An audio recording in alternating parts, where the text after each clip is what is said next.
নমস্কাৰ। আজি আমাৰ ষ্টুডিঅ'ত আহি উপস্থিত হৈছে সদৌ অসম অধিকাৰ সংঘৰ কেন্দ্ৰীয় সভাপতি জনপ্ৰকাশ তাঁতী ডাঙৰীয়া। তেখেত আহি উপস্থিত হৈছে, তেখেতৰ কিছু কথা পাতিব যত্ন কৰিম। বিশেষকৈ আদিবাসী চাহ জনগোষ্ঠী সমাজক বিভিন্ন বিষয়ক লৈ আলোচনা কৰিম। প্ৰথমতে আমাৰ তাঁতী ডাঙৰীয়াক আমাৰ পোহৰ নিউজ 24 ৱেলকাম জনাইছোঁ।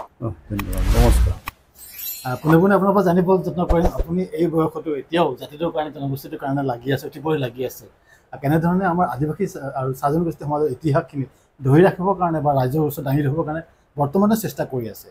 তাৰে এটা উদাহৰণস্বৰূপে আমি আমাৰ হাতত দেখিবলৈ পাইছোঁ ব্ৰিটিছ চাহাবক জেল দিয়া 10 তাঁতী বুলি এখন কিতাপ, যিখন কিতাপ আপুনি ইতিমধ্যে মুকলি কৰিছে।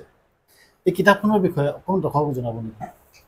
সমগ্ৰ আদিবাসী চাহ জনগোষ্ঠীৰ লগতে অসমবাসীলৈ মোৰ সদৌ অসম চাহ জনজাতি অধিকাৰ সংঘৰ সভাপতি হিচাপে আন্তৰিক শুভেচ্ছা জ্ঞাপন কৰিছোঁ। আজি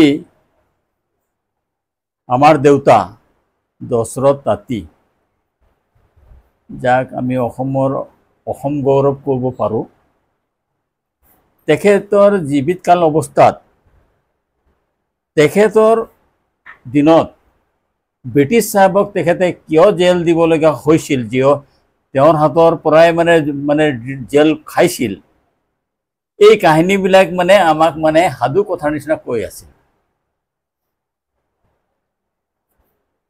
তেতিয়া মই কিন্তু ইমান গুৰুত্ব দিয়া নাছিলোঁ, কাৰণ পঢ়া শুনা ইমান নাছিলোঁ। যেতিয়া মই ইয়াতে কলেজ পাছ কৰিলোঁ আৰু তাৰপিছত মোক এদিনাখন লগ পালে, ক'লে তই কি পঢ়িলি বোলে, মোক সুধিলে। মই ক'লোঁ কলেজ পাছ কৰিলোঁ, তোৰ পঢ়াৰ নামটো ক। মই ক'ব নোৱাৰিলোঁ। তেতিয়া ক'লে যে your education name is academic education. তাৰমানে তই কৰি কামাই খাবৰ কাৰণে অলপ কিবা লিখা পঢ়া কৰিছ, তো there are so' many education, তই কেৱল মাত্ৰ একাডেমিক এডুকেশ্যনটোহে লৈছ। মই লাজ পালোঁ আৰু ক'লে যে হেৰি, মই বোলে মোৰ কাৰণে এটা ব্ৰিটিছ চাহাবে জেল খাইছিলে বুজিছা। তো ইয়াৰ মানুহবিলাক যে ব্ৰিটিছ চাহাবক ভয় কৰে, মোৰ সম্পৰ্কত কিবা লিখিবলৈ ভয় কৰিলে নেকি, একো নিলিখিলে। তই পঢ়া শুনা কৰিছ, এইবিলাক লিখিবি আকৌ, এনেকুৱা মোক ক'লে। কিন্তু তেতিয়া মই ইমান গুৰুত্ব দিয়া নাছিলোঁ। পিছত গম পালোঁ যে আমাৰ ভাৰতবৰ্ষখন 200 বছৰ গোটেই ভাৰতবৰ্ষৰ মানুহ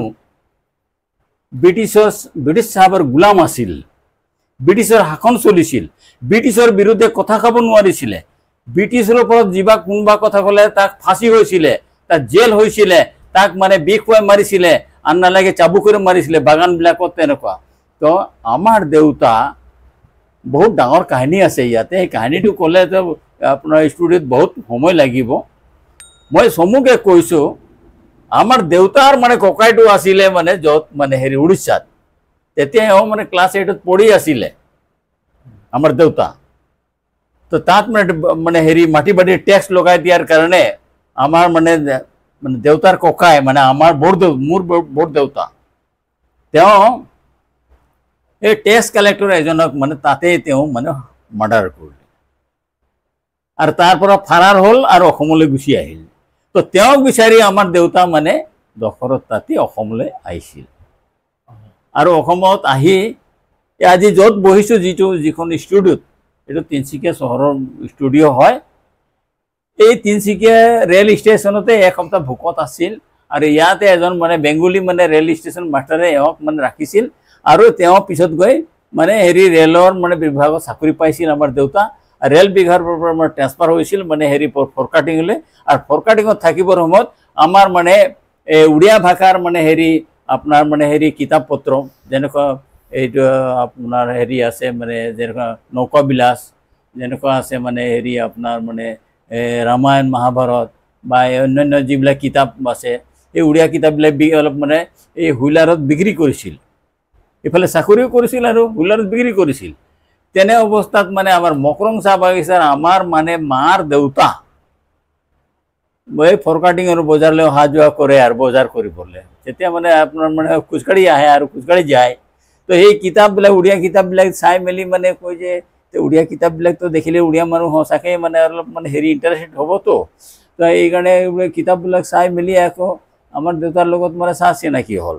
কিতাপ কিনাৰ নামত চাহ চিনাকি হ'ল এই চাহ চিনাকি হোৱাৰ যোগেদি তেওঁক সুধিলে তোমাৰ কোন কোন আছে ইয়াতে তেওঁ ক'লে বোলেতো মোৰতো কোনো নাই মইতো অকলে আছোঁ ইয়াত আমাৰ দেউতা আমাৰ ককাই যে এজন আছিলে তেওঁ অসমলৈ আহিছে তেওঁক বিচাৰি মই ইয়ালৈ আহিছিলোঁ এতিয়ালৈকে মই পোৱা নাই তেতিয়া এওঁক আমাৰ দেউতাক ক'লে বোলে তোৰ যদি ইয়াত কোনো নাই তেতিয়াহ'লে তোক আমি মানে ছোৱালীও দিম আৰু মাটি বাৰীও দিম তই আমাৰ লগত যাবি নেকি তো মকৰং বাগিচালৈ আমাৰ দেউতা মানে তেনেকুৱা হিচাপত গ'ল তাত থকা সময়তে এওঁ আকৌ সেই সময়ত চেণ্ট্ৰেল গভৰ্ণমেণ্টৰ মানে ৰেল ডিপাৰ্টমেণ্টত চাকৰি কৰা মানুহ আগত বাগানত মানে বাগানত কাম নকৰা মানুহ থাকিবলৈ নিদিয়ে তেনেকুৱাতে মানে অলপ কেছ মামলা হ'ল আৰু তেনেকুৱাতে চাহাবজনৰ মানে হ'ল আজি মই মানে এই ষ্টুডিঅ'ত আহিছোঁ আৰু মই বহুত ধন্যবাদ দিছোঁ আজি আমাৰ মানে আমাৰ চাহ জনগোষ্ঠীৰ হয় আমাৰ অকল চাহ জনগোষ্ঠীয়ে নহয় আমাৰ মানে সমগ্ৰ মানে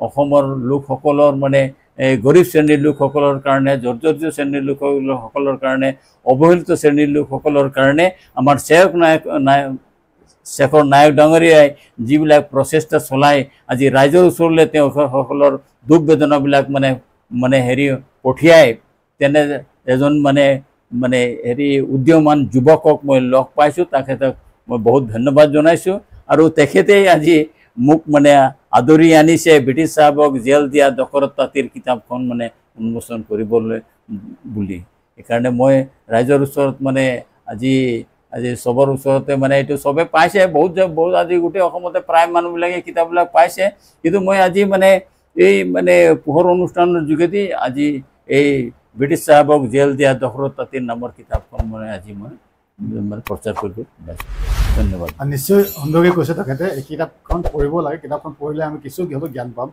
এটা কথা আপোনালোকক জানিব যত্ন কৰিম কিতাপখন কেনেধৰণে যদি কোনোবাই লওঁ বুলি ক'ব কেনেধৰণে পাব কিতাপখন মানে কিতাপখন ল'বলৈ হ'লে আৰু নাম্বাৰ চাম্বাৰ এটা ল'ব লাগে যোগাযোগ কৰিব লাগে তেতিয়া পাই যাব আৰু মানে আপোনাৰ নম্বৰ যোগাযোগ কৰিলে পাই যাব যদি আপোনালোকে বিচাৰে তেতিয়াহ'লে কমেণ্ট কৰিব কমেণ্টত নম্বৰটো পাই যাব আৰু তেখেতক যোগাযোগ কৰিব